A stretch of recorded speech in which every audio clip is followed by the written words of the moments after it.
let's just try this. I think this is better.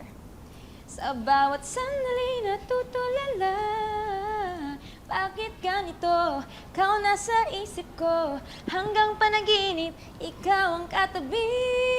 Diba? Megan, wait lang ah. Mas okay kasi kung si ano yung gumawa. What? I mean, I think it's better kasi yun yung nauna and then ako na yung kasunod para diretso na, di ba? And then, pagdating sa choreo, mag-adjust na lang kayong tatlo. And then I'll go sa center para triangle na. Teka nga muna. It's fixed. Hayaan nga natin si Sir Oliver na mag-distribute kasi siya naman yung gumawa ng areglo, di ba? Bakit nung si Jenny yung nag-a-assign, wala kayong angal? Aba, syempre, main vocal siya, di ba? Tsaka leader. Girls, enough. Nandito ba siya? Nakikita mo ba siya? Girls, Wala, di ba? So ako yung masusunod. enough! Let's continue na lang. Hindi, Alfie, ha? Hindi ako papayag na magpapa-main character na naman to si Megan. Oo nga. Hindi kami basta-basta papayag lang na maging Really? bida-bida. Then fight me! Ano? Subukan Ay, mo. ano? Sige, ano? Girls, start! Oh, Hey! Awat na, awat na girls! Please! No! Let them! Pero, kapag may nangyayari sa akin, I will quit you. Di naman pwede yun, Megan. Wala na nga si Jenny, pati ba naman ikaw? I don't mind. I don't mind. Kasi I'll thrive. Even if I quit Yumi, I can still survive. Eh kayo,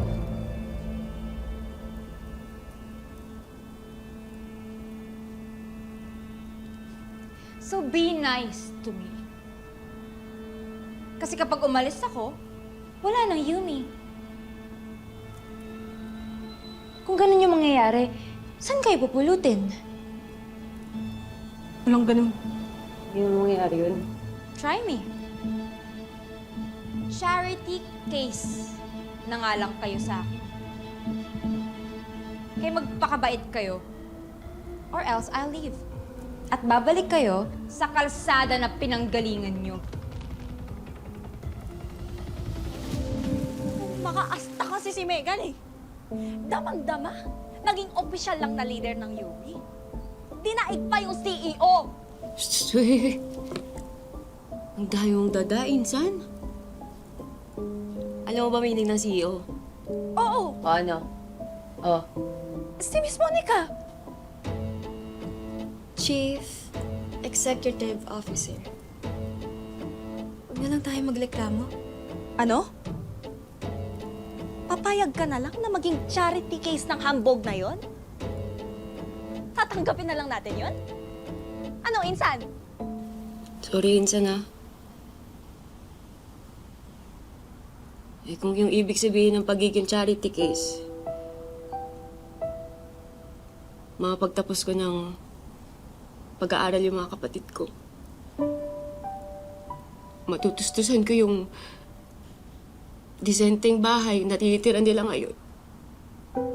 Hindi na babalik si tatay sa pag-iinom. Kasi ayaw niya nang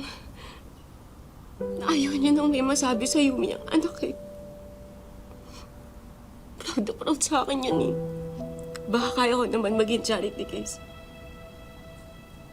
Para sa pamilya ko. All my life, lagi na lang kami kino-compare nila ate at kuya sa mga cousins naming achievers. Nilolook down yung family namin because of that. Lalo na si mom and dad. And all of that changed. And I became a part of Yumi. Ikaw ba, Insan? Hindi ka ba natatakot na pag nabuwag yung Yumi, babalik tayo sa dati nating buhay?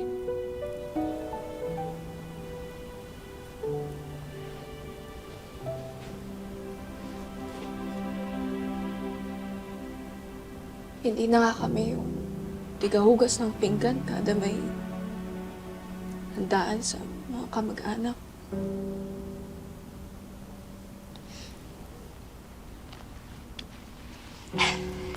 Let's just accept it.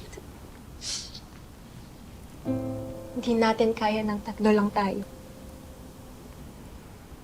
We still need Megan. para makatayo ang Yumi. Kahit wala na si Jenny. Sorry, ha?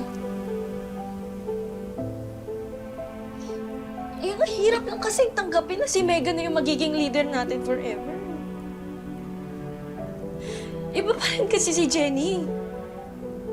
Sa kanya lahat tayo may boses. Naririnig yung mga opinion natin.